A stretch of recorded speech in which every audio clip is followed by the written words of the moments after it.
Assalamualaikum warahmatullahi wabarakatuh. Hello brothers, welcome back. Kembali lagi di Brother Talk, your mate in learning technology. Kali ini perkenalan lagi lah ya, biar kalian gak lupa sama gue. Gue Banu, bisnis eksekutif di Brother Interaktif. Nah kali ini brothers, gue gak sendiri juga ya, ditemenin sama salah satu karyawan Brother Interaktif juga nih, yaitu ada Mas Ali. Halo semuanya. Ya, Mas Ali ini adalah desainer manager di Brother Interaktif. Mungkin nanti kalian bisa kenalan langsung sama Mas Ali. Boleh Mas Ali silakan memperkenalkan diri.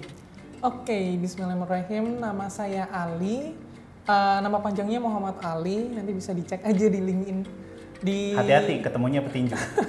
Ya di Brother udah kurang lebih 3 tahunan lebih lah. 3 tahun lebih ya. Nah, sebetulnya kita mau ngapain sih hari ini Mas Ali? Sebetulnya tetap ya, seperti episode sebelumnya, kita akan ngobrol-ngobrol santai. Cuma, ini bidangnya adalah bidangnya Mas Ali sebagai UI UX designer. Jadi, spesifik UI UX designer. Nah, bagaimana sih sebetulnya perspektif tentang UI UX designer? Terus habis itu sebetulnya ada perbedaan apa sih antara desainer? Kadang kan kita tahu ya, di percetakan gitu ya, atau mungkin teman-teman zaman kuliah, teman-teman yang kuliah nih di organisasi ada yang ngedesain pakai Corel, pakai Photoshop. Sebetulnya itu bisa nggak sih jadi UI UX designer? Apakah toolsnya sama dan lain-lain sebagainya? Kita akan bedah hari ini ya bersama Mas Ali. Sebetulnya ngobrolnya lebih santai ya Mas Ali. Oke. Jadi kita pengen sebetulnya tahu dulu nih ceritanya Mas Ali terkait UI UX designer itu apa sih? Apa bedanya dan seterusnya. Gimana menurut Mas Ali? Oke, kalau UI UX designer itu suatu role yang mempunyai tanggung jawab untuk membuat sebuah desain dalam bentuk atau di produk digital. Contohnya produk digital berarti di web app atau di mobile. Nah, seperti itu. Nah, bentuk produk digitalnya itu kayak gimana? Bisa dalam bentuk dashboard kalau di web, atau mobile application. Contohnya mobile application itu aplikasi untuk membantu menemukan tempat sampah yang terdekat. Nah, contohnya seperti itu. Antara desainer, graphic designer tadi ya misalnya ya gitu. Itu tuh punya job desk ya, job desk yang berbeda sama UI UX designer. Kalau misalkan secara perbedaan jelasnya lah gitu, kan sama-sama digital sebetulnya ya. Kalau misalkan ngedesainnya, pasti brothers mikirnya kan sama-sama digital, ngedesainnya sama-sama pakai device gitu kan. Gitu. Nah sebetulnya bedanya apa tuh spesifiknya? Oke, gampangnya itu bedanya itu dari environment-nya atau cara ngedelivery-nya. Kalau misal graphic designer itu kan biasanya membuat suatu produk digital yang message-nya itu bisa dikonsumsi oleh user. Contohnya pengen menyampaikan bahwa buang sampah di tempatnya gitu. Nah berarti kan membuat sebuah grafik, entah itu nanti ditempatkan di media sosial atau di lingkungan sekitar gitu. Nah kalau graphic designer contohnya seperti itu. Nanti bisa juga di media cetak. Nah, tapi kalau untuk UI UX designer, hasil yang dihasilkan itu desainnya itu interaksinya bisa 2 arah. Antara user dan produk digitalnya. Ya, contohnya kalau misal ada suatu form form login gitu. Nah, itu kan udah dalam bentuk UI UX design. Nah, user ingin masukin tuh username sama passwordnya gitu. Nah setelah itu kan ada feedback tuh kan, kalau misal passwordnya salah nanti kan akan menampilkan suatu desain atau screen yang berbeda. Yang mana desain kalau udah di mobile itu udah digabungkan dengan code-code yang dikerjakan oleh role lain, contohnya engineer. Oke. Nah mungkin tadi sempat nyinggung developer ya. Dengar-dengar Mas Ali dulu jadi developer ya? Iya, jadi dulu tuh pernah jadi developer, pernah jadi ST, project manager juga pernah. Oke. Yang belum pernah, bisdev. Belum pernah ke bisnis ya? Nggak usah Mas Ali, susah jualan. Oke, nah kalau misalkan berbeda tuh dulu bidang yang Mas Ali geluti. Sebetulnya apa yang membuat Mas Ali minat masuk ke UI UX designer nih Mas? Sekalian sharing juga sama Brothers. Ini lebih alasannya mungkin personal banget ya. Karena dengan saya mau menjadi seorang UI UX designer, waktu itu kan saya juga nyoba jadi ST, jadi software development atau engineer, terus jadi project manager. Tapi saat menjadi UI UX designer atau punya role itu, saya itu lebih bisa mengeluarkan sepenuhnya kontribusi saya gitu. Jadi saya mapping tuh waktu itu, kalau jadi project manager itu udah impact-nya atau memberi kontribusinya itu apa aja gitu. Jadi ST itu udah ngapain aja gitu. Tapi cukup berbeda tuh saat saya menjadi UX designer. Kan pasti kalau umur 20-an itu pasti masih suka nyoba-nyoba kan. Gitu, awal mulanya gitu. Berarti kontribusi apa tuh yang memang paling besar atau yang ngebedain sama role lain yang pernah Mas Ali geluti?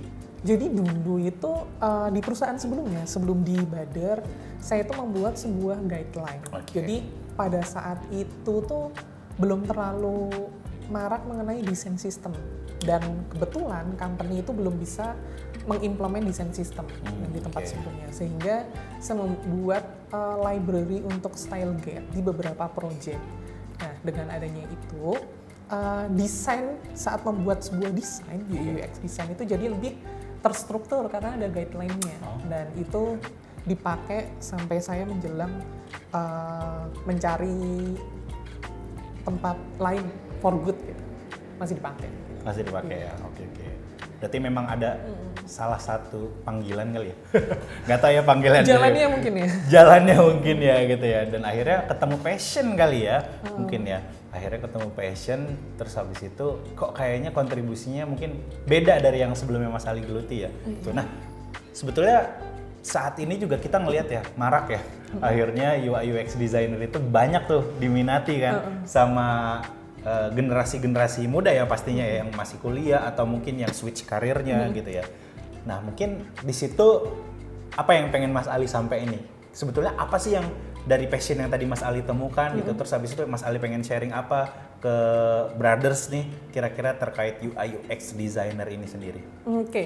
Belajar UI UX designer itu suatu proses yang cukup panjang, jadi nggak hanya setahun 2 tahun gitu, karena dalam prosesnya itu akan terus belajar. Kalau dibandingkan dengan role yang lain, kita ambil contoh software development gitu. Umur dari UI UX designer desain di Indonesia itu nggak selama developer untuk dikenal sama orang-orang Indonesia gitu.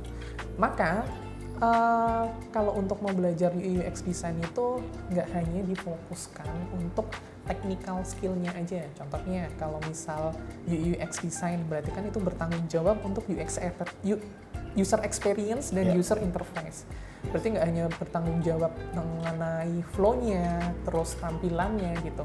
Tapi juga ada skill lain yang memang harus dipahamin gitu. Nah, skill itu understand the brief sama communication. Dan communication-nya itu ada 2 lagi. Communication dalam menyampaikan sebuah desain yang dibuat. Jadi ketika ngedeliver ke stakeholder yang lain, dan communication dari brief yang dibuat itu ditempatkan di desainnya sehingga dapat terkomunikasi dengan tujuan yang sudah didefinisikan sebelumnya. Cuma kalau misalkan mungkin di perusahaan lain ya, bukan di Bader Interaktif. Kalau di Bader Interaktif mungkin Palu Gada ya, UI UX designer. Kalau di perusahaan-perusahaan lain nih banyak nih, UI designer, UX designer, UX researcher. Nah, itu tuh bedanya apa tuh Mas Ali kalau secara job desk? Definisi dari role-role desain di setiap company itu cukup beda. Contohnya kalau di Bader itu kan UI UX designer, itu bertanggung jawab untuk user experience dan user interface. Nah, ada di company lain itu yang sebenarnya tanggung jawabnya sama UI UX design, tapi mereka itu menggunakan nama product design. Product designer gitu. Product designer. Product designer itu berarti sebenarnya sama. Gitu. Role-nya sama ya? Tanggung jawabnya lebih ke tanggung jawabnya sama gitu. Cuma namanya aja yang beda. Ada juga company lain itu yang menggunakan nama product designer, itu sama aja kayak UX designer. Dan untuk interface-nya namanya itu interaction designer. Interaction designer, saya baru dengar tuh kalau Nah, kalau Gojek itu memakai kayak gitu. Interaction designer sama product designer gitu. Nah, company lain lagi beda lagi gitu. Jadi memang kalau misal dilihat kebutuhan dari setiap company kan beda-beda. Ada memang company yang udah besar tapi tetap UI UX itu nggak dipisah, tetap digabung gitu. Ya. Dan tapi ada juga yang dipisah. Mungkin mereka mempunyai strategi yang lain gitu. Jadi memang cukup banyak. Nah, kalau tadi tanya tanggung jawabnya ya. Tanggung jawabnya kalau UI UX design kan tadi udah ya, untuk membuat sebuah dengan UI-nya, tampilannya dan flow-nya gitu. Nah, kalau UX researcher, itu lebih ke research flow dari yang paling pas untuk digunakan oleh user. Dia kolaborasi tuh kerjanya bareng sama desainer gitu? Kerjanya itu bareng sama project manager, sama desainer gitu. Tapi mereka itu kerjanya itu melakukan research langsung ke user gitu. Jadi mereka itu misal research flow untuk login itu A, B, C gitu. Nah, saat diimplementasi ternyata itu user itu cukup susah tuh untuk login, gagal terus. Nah, tugas UX research gitu, mencari riset, terus melakukan interview ke usernya. Nah, apakah ada kendalanya itu seperti apa? Nah, dari kendala yang semua itu diolah sehingga membuat sebagai bentuk solusi, terus dikomunikasikan ke UI UX designer atau product designer gitu. Oke.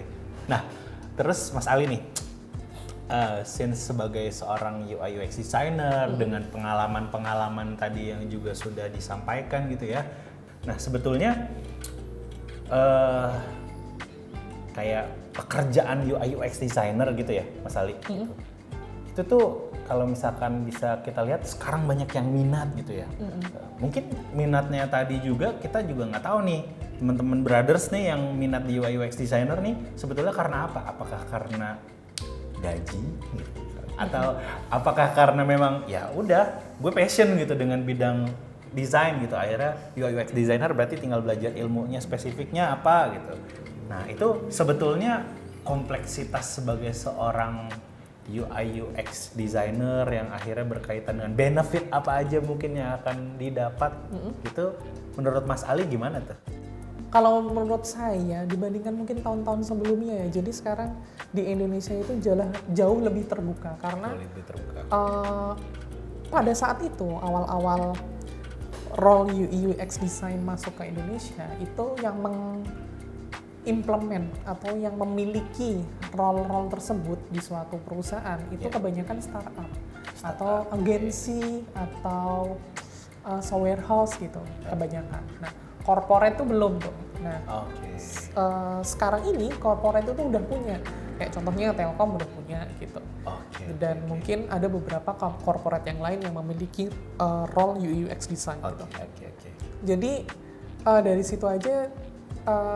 Jadi semua orang kan, semua kalangan organisasi profesional itu udah cukup banyak yang melek karena itu. Dan dari sisi gajinya pun saya rasa, saya pernah lihat itu gaji dari HRD Bacot. Namanya HRD Bacot teman-teman, itu bukan ngatain ya. Jadi ada survei gitu, jadi memang mediannya itu mungkin itu udah cukup bagus buat teman-teman juga gitu. Jadi kalau dari sisi benefit oke sih. Benefit oke ya? Oke. Berarti memang minat akhirnya banyak, mungkin membludak kali ya. UI UX designer saat ini tidak jarang kayak dulu gitu. Salah satunya juga benefitnya oke ya. Cuma sebetulnya kalau melihat nih Mas Ali nih, untuk menjadi seorang UI UX dengan skill yang oke yang tadi udah dibahas, dengan benefit yang mungkinnya nantinya akan didapat juga oke gitu ya Mas Ali. Nah itu sebetulnya tipsnya seperti apa sih gitu supaya kita bisa menjadi seorang UI UX designer yang oke. Mungkin ada indikator tertentu yang kita harus path-nya gitu ya. Ini harus kita ikutin nih Mas Ali nih menjadi seorang UI UX designer gitu. Itu apa aja tuh Mas Ali? Oke. Tadi kan saya membahas mengenai mengkomunikasikan dan memberikan value ke sebuah pekerjaan yang kita buat gitu dalam bentuk desain. Nah itu masih dibawa sampai kita menjadi sebuah desainer yang profesional untuk meningkatkan terus karirnya. Gitu. Nah penting banget untuk seorang desainer, terutama UX designer itu bisa memberikan impact, itu dampaknya itu bisa terlihat. Jadi kalau untuk teman-teman desainer itu bisa membuat portfolio. Portfolio itu nggak hanya untuk ngelamar kerja ya, jadi portofolio itu juga berfungsi untuk merecord hasil kerja kita agar kalau misal kita itu bisa paham untuk sebelumnya gitu kita milestone-nya itu sampai sejauh mana. Jadi bisa gitu. Jadi impact-nya itu bisa kita lihat, entah impact yang berdampak langsung ke user atau ke revenue dari perusahaan. Nah, itu tuh bisa menjadi bargaining power untuk terus meningkatkan karir. Gitu. Berarti portfolio itu penting banget ya Mas Ali? Selain meningkatkan skill juga. Selain meningkatkan skill ya, berarti membuat portfolio Brothers gitu ya. Itu toolsnya apa aja Mas Ali kalau misalkan buat bikin portfolio itu? Macam-macam ya, bahkan bisa buat dari Notion. Notion itu kan bisa di-share juga ke orang lain. Bisa buat juga pakai Figma. Jadi Figma dibikin seperti halaman web, tapi padahal itu prototype Figma. Jadi macam-macam bisa pakai Webflow, Framer, gitu. Oke, banyak ya berarti. Banyak pilihannya. Banyak pilihannya. Bahkan pakai pen bisa ya, Pak? Enggak ya. Cukup effort mungkin ya. Cukup effort ya kita ya. Mohon maaf nih kalau misalkan memang pengetahuan tentang desainnya masih lawas gitu ya Mas Ali ya. Oke, berarti portfolio itu sangat penting buat seorang UI UX designer karena itu bisa meningkatkan bargainingnya dia ya gitu ya, baik itu untuk si perusahaan itu sendiri ataupun individu tadi ya yang dijelaskan gitu. Nah mungkin terakhir nih Mas Ali gitu, kalau misalkan pesan-pesan buat para brothers nih gitu ya, terutama yang pengen switch karir atau pengen mengawali karirnya gitu ya, dia baru lulus gitu, dia pengen mengawali karirnya langsung spesifik pengen UI UX designer. Selain tadi yang udah disampaikan skill, portfolio gitu ya, terus beberapa hal mungkin pengalaman yang tadi Mas Ali udah share gitu. Ada lagi nggak nih Mas Ali pesan-pesannya buat para brothers? Ada satu ini yang paling penting. Apa tuh? Kalau udah niat harus total. Kalau udah niat harus total. Mantap ya. Oke itu brothers, dan itu adalah pembahasan terakhir kita di episode kali ini. Tentunya kita akan berjumpa nih di episode selanjutnya yang mungkin dengan Mas Ali lagi atau mungkin dengan bahasan yang berbeda gitu ya. Dan kita akan berjumpa lagi di episode selanjutnya. Terima kasih sudah menonton, semoga kalian mendapatkan hikmah, hidayah, dan juga mendapatkan jalan taubat buat kalian semua. Terima kasih, assalamualaikum warahmatullahi wabarakatuh.